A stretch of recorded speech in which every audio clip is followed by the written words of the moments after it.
짜투리 공생애 때 있었던 일 다음에 곧 이어서 붙여놓은 얘기가 뭐냐? 갈릴리 사역이다 이 말이에요. 뭐는? 마태복음은. 그럼 그동안에 어떤 얘기가 생략된 거예요? 그렇죠. 8개월 동안 있었던 첫 번 예루살렘에 올라가셔서 성전을 청결케 하고 나서 8개월 동안 그 계신 얘기 있잖아요.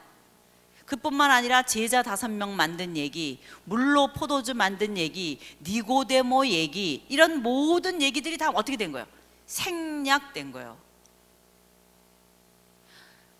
마태복음을 읽을 때 4장 11절까지 예수님이 시험 받은 얘기가 나타나는데, 그 다음에 요한이 잡혔다고 하는 말을 들으시고 12절을 보세요. 4장 12절 들으시고 어디로 돌아가셨다고 돼 있어요? 갈릴리로 돌아가셨다고 돼 있죠. 그러니까 이 갈릴리로 돌아가셨다고 돼 있다는 것은 뭐냐면, 첫 번 유월절 지나고 성전 청결케 한 사건 나고 바리새파 사람들이 예수님의 제자가 더 많다는 정보를 얻고 바로 그때 일어난 일이 뭐냐면 세례 요한이 잡혔거든요. 그 모든 일들을 딱 줄여가지고 12절에 한마디로 딱 한 절에 끝내버린 거예요, 마태복음은. 그럼 우리는 여러 사복음서를 연결시키면서 어떻게 할 수 있는가? 마태, 마가, 누가복음은 다 이런 식으로 돼 있어요. 즉 예수님의 세례와 시험 받는 일 다음에 갈릴리로 오셔서 갈릴리 사역을 하는 걸로 붙여놨다 이 말이에요. 그 사이에 8개월의 예루살렘 사역이 빠져 있어요. 그거를 말하고 있는 성경은 뭐예요? 요한복음이다 이 말이에요. 그러니까 요한복음과 다른 세 공관복음 뭐예요? 마태, 마가, 누가를 같이 봐야 사복음서가 하나로 통합된다 이 말이에요. 그래서 마태, 마가, 누가복음은 세 권이 거의 비슷해요. 그런데 요한복음과 다른 이 공관복음, 이 세 복음서 사이에는 약 80~90%가 달라요. 요한복음에는 주로 예루살렘에서의 예수님의 사역이 거의 정리가 되어 있고, 마태, 마가, 누가복음에는 갈릴리 사역이라든가 이런 것들에 주로 집중해서 사역이 정리되어 있어요. 그래서 요한복음과 다른 공관복음을 어떻게 잘 통합할 수 있느냐가 관건이에요. 지금 우리가 그거 중요한 거 하나 찾아낸 거예요. 우리가 사복음 다른 공관복음을 읽을 때 갈릴리에서 전파하여 가라사대 회개하라 천국이 가까웠느니라, 이게 세례받고 나서 금방 일어난 일 같죠? 여러분 마음속에는. 그게 아니라는 거예요. 이미 예수님의 제자 5명이 만들어졌고, 그리고 거의 모름지기 이 5사람이 다 첫 번 유월절에 예루살렘으로 갔었을 것이고, 거기에서 예수님이 8개월 동안 사역할 때에 그곳에서 제자들이 예수님의 시중을 들며 뭐까지 준 거예요? 세례까지 줬다고 되어 있잖아요, 요한복음에. 꽤 사역을 한 거예요. 그리고 나서 바리새파 사람들이 예수님의 제자들이 더 많다는 것을 알고 예수께서 더 이상 예루살렘에 계시지 않고 사마리아를 거쳐서 이제 어디로 돌아가셔요? 갈릴리로 돌아오셔서 비로소 집에 나사렛에 와가지고 회당에 들어가서 설교를 하시고, 동네 사람들과 문제가 있은 다음에 짐을 챙겨서 가버나움으로 이사한 다음에 비로소 전파하여 가라사대 회개하라 천국이 가까웠느니라, 이렇게 되는 거란 말이죠. 이 첫 번 예루살렘 다녀오신 이후에 중요한 사건이 뭐냐? 갈릴리 호수에서 베드로하고 요한이 고기 잡고 있다가, 그죠? 깊은 데 가서 그물을 던져라, 예수님이 그러시니까 가서 밤새도록 고기 잡았는데 못 잡았다가 그 얘기. 그래서 우리는 어떻게 생각하냐? 예수님의 제자 베드로와 요한 이런 사람들을 맨 처음에 만난 게 갈릴리 호수에서 만난 거냐, 요한복음 읽어보면 또 어디서 만난 거예요? 예, 우리 아까 본 그 세례 요한이 세례 주던 장소에도 또 만났잖아요. 어느 게 진짜인지 시간적으로 왔다 갔다 뭐가 맞는 건지 모르지만 그냥 우수리당당 그냥 이렇게 막 아무데나 이렇게 있는 것 것처럼 생각하는데, 우리 지금 정리한 거에 의하면은 예수님의 제자들은 이미 예수님과 뭐 하고 있었던 거예요? 제자로서 제자 노릇하고 있다가 지금 이 첫 번 예루살렘 8개월 동안 갔다 오고 나서 그 이후에 뭐 이사하고 뭐 가나 또 왕의 신하 고치고 뭐 이런 사건이 다 있고, 그리고 나서 비로소 전파하여 가라사대 회개하라 천국이 가까웠느니라 라고 하는 갈릴리 사역을 하신다는 거예요. 갈릴리 사역 12월 달에 돌아오셨다 그랬죠. 그러니까 이때 갈릴리 사역을 하셔서 언제까지 계시겠어요? 두 번째 6월절에 예루살렘으로 올라가실 때까지는 어느 사역인 거예요? 그러니까 갈릴리 사역일 거 아니에요. 그럼 이만큼이 몇 개월이에요? 4개월이에요. 이 동안에 예수님께서 하신 일이 뭐냐? 그거를 정리해 놓은 게 그 도표에 있는 내용인데, 제일 큰 일이 뭐냐? 제자를 다시 부르신 거예요. 어느 제자예요? 베드로, 또 요한, 거기 보면 세베대의 두 아들, 또 베드로, 안드레 네 제자를 부르신 얘기가 나오잖아요. 물고기 고기 잡는 사건과 함께. 그럼 이게 뭐냐는 거죠. 앞에도 있었고 여기도 또 있고. 이 베드로나 요한이나 또 이런 그 안드레나 이런 사람들은 직업이 뭐예요? 어부예요. 저 갈릴리 호수에서 고기를 잡아서 생계를 유지하고 있는 당시 AD 원년경에, AD 30년경에 한 가정의 가장으로 또 이렇게 살아가고 있었던 사람들이었어요. 그러다가 우리 민족은 어떤 존재이냐, 뭐 그러면서 우리 하나님, 이스라엘의 하나님, 뭐 이런 생각하면서 선지자들의 말씀이 나타나니까 이 요한에게 가가지고 열심히 은혜를 받고 이렇게 돌아왔어요. 정말 그 말씀이 은혜가 되는 거예요. 정말 우리 민족은 회개해야 되는데, 우리 민족이 하나님 말씀대로 다 잘 살았어야 되는데, 오죽하면 로마 병정도 와가지고 어떻게 하면 좋겠냐고 그러면서 그럴 정도로 얼마나 세례 요한의 말씀이 은혜가 되는지 막 이곳 저곳에서 다 보따리 싸갖고 와서 며칠씩 거기 묵으면서 말씀을 막 듣고 이제 이런단 말이에요. 그러니까 갈릴리 호수에서 고기 잡고 있다가 집회가 크게 일어났다 그러면 고기 잡던 거 다 어떻게 하는 거예요? 두고 어디로 내려가는 거예요? 유대 지역으로 내려가는 거예요. 유대 지역으로 내려가가지고 제자하는 거예요. 그래서 이 세례 요한의 제자였다 그랬으니까 얼마나 열심히 세례 요한을 따라다녀서 그 말씀을 들었겠어요. 막 이렇게 다니면서 말씀 듣고 막 세례 요한이 말씀 뜨겁게 할 때마다 가슴을 열고 주여 잘못됐다 그러고 회개하고, 그죠? 주여 이제인이 이제 옵니다 그러면서 막 이렇게 하고 하나님 앞에 나가서 기도하고 막 이랬단 말이에요. 한참 그러다가 뒤가 근질근질한 거예요. 이 위가. 왜? 마누라가 자꾸 고기 잡아오라고 그럴 것 같은 생각이 나는 거예요. 그렇죠? 그럼 어떻게 해야 돼요? 거기서 일하던 거 놓고 또 빨리 위로 올라오는 거예요. 그래가지고 또 다시 바닷가에 가서 뭐 해야 돼요? 고기 잡아야죠. 그래야지 애들 등록금도 내고 또 맛있는 또 음식도 사고 옷도 사고 그래야 될 거 아니에요. 그러니까 지금까지 마치 세례 요한을 쫓아다니면서 제자 노릇했던 거와 똑같은 방법으로 예수님의 제자 노릇을 하고 있는 중이었어요 지금. 근데 마침 이때도 가버나움으로까지 이사를 오셔서 예수님이 갈릴리의 중심이 되는 가버나움 지역을 중심으로 해서 열심히 바닷가에서 도시에서 복음을 전하고 있는 그날 현장이 딱 잡힌 거예요. 뭐 하고 있어 이 사람들은? 고기는 잡아야 산다. 누구 쫓아다니는 것도 중요하지만, 예수님 쫓아다니면서 사역하는 것도 중요하지만, 고기도 잡아야 입에 거무줄 쥐지 않고 산다 하고 고기 잡고 있었다 이 말이에요. 밤새도록. 그리고 그날 아침에 밤새도록 고기 잡고도 못 잡아가지고 그물을 씻고 있는데, 마침 그때 예수님은 이미 백성들 앞에서 말씀을 전하고 있었다 이 말이에요. 그때 예수님 뭐라 그러신가? 고기 원해? 작게 해줘? 깊은 데 가서 고기를.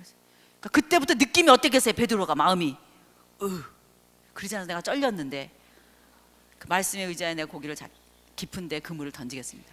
밤새도록 잡았는데 못 잡았다며. 작게 해주지. 그러니까 우리 식으로 얘기하라면, 그래 고기를 깊은 데 가서 잡았는데 이게 잡아다니니까 너무 고기가 많이 잡혔어요. 그 묵직하게 잡힐 때 밤새도록 하나도 못 잡고 헬랑헬랑한 그물을 건져 올릴 때와 이 묵직한 느낌이 올 때 가슴속이 철렁했을 거 아니에요.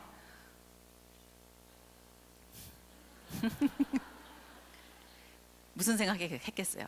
늘 사역하다가 예수님 계속 도와드리지 못하고 때때로 나와서 고기 잡다가 또 사역하다가 이렇게 했는데 이제는 예수님이 뭐라 그러시는 거예요? 파트타임 그만하고 풀타임 해라. 그물을 버려두고 뭐예요? 직업을 바꾸라는 거예요. 이제는 네가 사람을 낚는 어부가 되라. 고기 고만 잡아라. 그거예요. 이제 이 시점으로부터 약 2년 몇 개월만 있으면요, 베드로는요 초대교회 예루살렘 교회의 담임 목사님이 되십니다.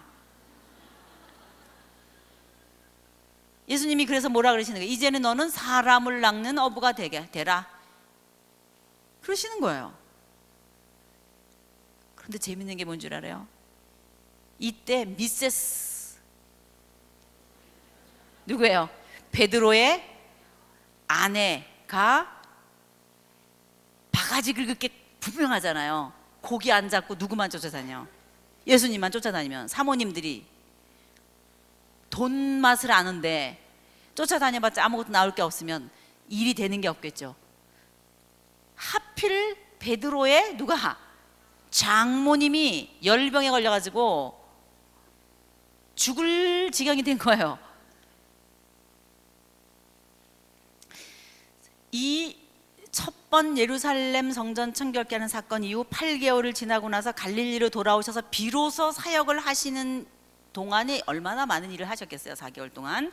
그러나 그 4개월의 기간 중에 아주 중요하게 자료로 성경에 나와 있는 내용들 가운데 뭐가 있냐? 어떤 안식일 날 하루 일어난 일이에요. 안식일 날 하루 일어난 일. 그 안식일 날 일어난 일 중에 뭐가 있냐? 뭐가 있어요? 베드로의 장모님의 집에서 밤이 새도록 장모님 고쳐진 이후에 환자들을 돌보는 일. 그 어떤 하루의 일이 스케치돼 있어요. 자, 우리 책을 한번 봅시다. 238페이지 한번 열어보세요. 238페이지. 가버나움에서 어느 안식일 하루에 일어난 여러 가지 일, 회당에서 가르치시고 귀신을 내쫓으신 일, 또 베드로의 장모님 고쳐주시고 그날 하루 종일 오후 밤 늦도록 밤이 맞도록 밤새워서 환자를 돌보신 일, 그 하루의 일이 기록이 되어 있어요. 지금 238페이지 앞 페이지 237로 와보세요. 또 그 앞에 236, 제자들을 다시 부르심으로 본격적 갈릴리 복음 전파 사역을 시작하심. 됐죠? 자, 그러면 맨 앞에 사복음서 시간 순서대로 읽기 227페이지로 와보세요. 자, 이제 이 예수님의 공생의 3년을 이 성경에 읽어진의 책에는 어떤 식으로 설명을 해놨는지 여러분이 이 도표 보는 방법을 제가 말씀을 드리겠어요. 여러분이 얼핏 보면 이것이 그냥 무슨 화살표가 양쪽에 있기도 하고 뭐가 이렇게 줄이 거의 있기도 하고 그래서 이게 뭔가 이런 생각이 나셨을 텐데 227페이지에 보면은 여기부터 예수님의 사생애입니다 이렇게 써 있죠.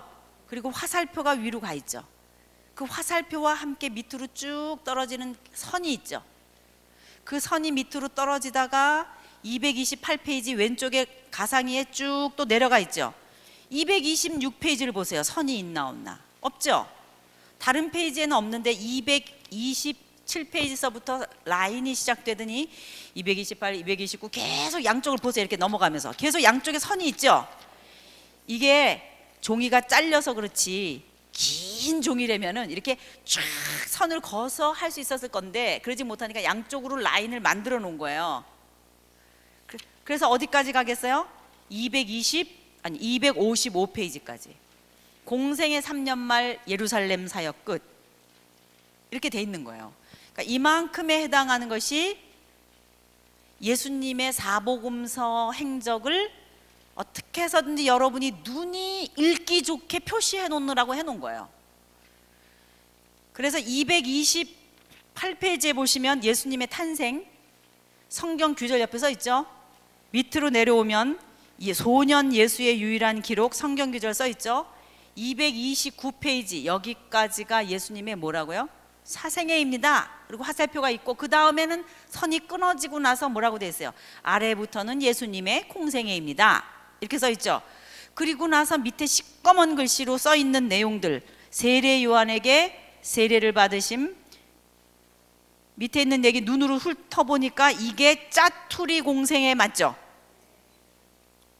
그 짜투리 공생애 얘기가 231페이지까지 있는 거예요. 그러니까 6월절 1 이전까지 사건 화살표 돼 있잖아요. 이제 알겠죠? 그 다음에 공생의 1년 시작인 거예요. 예루살렘에서. 그러니까 시간 개념과 공간 개념을 같이 써 놓은 거예요. 여기다가 이것이 대 언제쯤이며 장소는 어디이다 이렇게. 그래서 첫 번 예루살렘 성전 청결케 하는 사건이 231페이지 아래에 있고 232페이지를 가서 그 다음에 233페이지에 가니까 많은 이적으로 사역하시는 거, 니고데모가 방문한 거, 그리고 나선 드디어 예루살렘을 어떻게 하셔요? 떠나시는 거. 요한복음 4장 3절. 그러니까 이때가 제1년 말기 12월경. 이해되십니까? 그렇죠? 그리고 나서 234페이지에 오니까 사마리아 여인을 만나심. 그리고 사마리아 여인 만나는 그 노정까지 예루살렘 또는 가로 열고 사마리아 사역이다 이 말이에요. 235페이지 이제부터는 무슨 사역이겠어요? 갈릴리 사역이시다는 거예요. 즉 예루살렘 사역이냐 갈릴리 사역이냐를 이 책에는 이렇게 금을 그어가면서 이렇게 표시해 놨으니까 속에 들어있는 내용 자세하게 읽어보면 알 수 있겠죠. 책 보는 방법을 아시겠죠. 235페이지 왕의 신하를 고치심 눈에 들어오죠. 이제 예수님을 배척한 나사렛 고향 사람들 얘기가 나오죠. 그 다음에 236페이지 여기에서 중요한 일이 있습니다. 8개월이 생략됐습니다. 다른 마테마가 누가복음에는 그것이 생략되어 있고 곧바로 갈릴리 사역이 일어나는 것처럼 되어 있습니다. 그러면서 236페이지 아래에 보면은 드디어 제자들을 부르시는 갈릴리 복음 전파 사역 얘기가 기록되어 있단 말이에요. 이해가 되시죠? 제가 지금 거기까지 설명한 거예요. 그래서 237, 238로 오니까 갈릴리 사역 하시면서 일어난 일들을 기록에 의할 것 같으면 별거 없고 어떤 하루 안식일 날 일어난 회당에서 귀신 내쫓으신 일, 베드로 장모님 고치신 일, 그날 밤 늦도록 병 고치신 일, 이런 이야기가 있고 그 다음에 나오는 얘기가 뭐냐, 갈릴리 온 지방을 다니시면서 여러 회당을 다니며 말씀을 전파하시고 귀신을 내어 쫓으셨다, 이런 말로 설명이 돼 있다는 거예요. 그거는 뭘 말하냐면 어떤 특정 사역을 말하려고 하는 것이 아니라 마치 베드로가 주여 나는 죄인으로서이다 나를 떠나소서라든가 장모님을 고치셨다든가 이건 특정 사역이잖아요. 그것이 아니라 갈릴리 온 지방을 다니시며 열심히 하나님의 복음을 전파하시다가 본 동리로 돌아와셨다, 뭐 이런 말씀은 뭐냐, 갈릴리는 큰 지역이라 그랬어요, 작은 지역이라 그랬어요? 큰 지역을 말해요. 갈릴리 온 지방을 다니셨다. 그러면 무슨 생각을 해야 돼요? 가버나움 사역뿐만 아니라 갈릴리 여기저기 여러 도시를 다니면서 순회 전도를 하셨다는 말이구나, 이렇게 총정리하시라는 말이에요. 그런 어휘로 쓰여져 있어요. 마가복음 1장 38절에서 39절이라든가. 그리고 나서는 마태를 부른 사건이 있어요. 마태를 부른 사건이 있고 나서 그리고는 두 번째 6월절이 찾아왔다는 사건으로 연결된다 이 말이에요. 무슨 말인지 아시겠습니까? 그래서 두 번째 예루살렘 사역에서 일어난 일은 뭔가 다른 거 없어요. 베데스다 연못 사건이에요. 거기서 38년 동안 병든 사람 있었죠. 거기에 물이 막 부글부글할 때 제일 먼저 점프하는 사람이 어떻게 한다 그랬어요? 병이 낫는다는 전설 따라 삼천리가 있다는 거예요. 실제로 낫는 게 아니라 그런 전설이 있어서 사람들이, 그 병자들이 그나마 마지막 희망을 걸고 베데스다 연못에 모여 있는 거예요. 이 사건으로 인해서 예수님은 당신이 하나님이시고 안식일의 주인이시고 하는 그런 여러 사건들이 나타나요. 뭐 이런 거 구체적인 건 다 우리 못하죠. 자, 38년 된 환자를 고치는 것 밖에는 두 번째 6월절에 무슨 일을 하셨는지 정보가 없어요. 분명히 이때 6월절에 이 명절에 올라가셔서 38년 된 환자 고친 거는 알겠는데, 그럼 이때가 언제냐? 공생의 제2년 들어가는 봄이다 이 말이에요. 왜? 6월절이니까. 이해가 되시죠? 그리고 나서는 언제 다시 예루살렘으로, 아니 언제 다시 갈릴리로 오신지 몰라요. 아무 실마리가 없어요 성경에. 그 사마리아 여인 때만 하더라도 그것이 대충 언제쯤인지는 알지만, 두 번째 6월절에 예루살렘에 올라가셔서 베데스다 연못 환자를 고쳐준 사건은 나와 있지만, 언제 예루살렘을 떠나서 다시 갈릴리로 오셔서 예를 들면 산상수훈을 베풀어 주셨다든지, 산상수훈은 어디서 일어난 일이냐면 갈릴리에서 일어난 일이거든요. 그러니까 언제 올라오셨는지는 알 수가 없어요. 그래서 퀘스천 마크예요. 언제인지는 모르지만 올라오신 거는 분명해요. 왜? 그 이후에 갈릴리 사역이 너무 많기 때문에. 자, 그래서 이제 이 도표를 여러분이 보셔야 돼요. 여러분 책을 보셔도 되고 이 화면을 보셔도 되는데, 자, 부록에 보면은 한눈에 보는 예수님의 행적이다 그래갖고 다이어그램이 있습니다. 자, 이거를 여러분이 눈에 보기 좋게 제가 한번 그려본 거예요. 어떻게 하면 이거를 한눈에 여러분이 예수님의 만 3년의 공생애를 이해할 수 있을까 해서, 이제 이 도표를 여러분이 볼 수 있을 거예요. 이거는 무슨 좌표예요? X좌표예요. 시간을 그려주고 있는 거예요. 이게 길기 때문에 이렇게 잘랐는데, 6월절 1, 6월절 2, 그 다음에 뭐예요? 6월절 3, 6월절 4. 그렇죠? 6월절 첫 번째 사이에 짜투리 공생애에 일어난 일, 우리 아까 공부한 거 여기 들어가는 거 그림 맞죠? 이거는 어디 사역이에요? 예루살렘 유다 지역 사역이고, 여기는 갈릴리 쪽의 사역이다 이 말이에요. 그 다음에 첫 번 6월절에 예루살렘 성전을 어떻게 하신 거예요? 예루살렘 성전을 청결케 하신 사건으로 예루살렘 중심부에서 부상하셨다. 그리고 나서는 얼마 동안? 8개월 동안 어디에 계셨다? 예루살렘에 계셨다. 그리고 12월 달에 다시 이 밑으로 이렇게 떨어지는 화살표는 공간 이동 개념의 그 지점이에요. 자, 이 화살표마다 갈릴리에서 예루살렘으로의 이동이에요. 이거는 장거리 여행 준비. 그 다음 5 제자와 함께 유다 지역에 있다가 다시 갈릴리로 오는 포인트. 가나 혼인잔치 가버나움 있다가 첫 번 6월절에 갈릴리에서 다시 어디로 가시는 포인트예요? 예루살렘으로 가시는 포인트. 이 지점이 지난 다음부터는 이제는 어디예요? 예루살렘. 예루살렘에 계셨으니까 이제는 다시 어디로 들어가시는 포인트예요?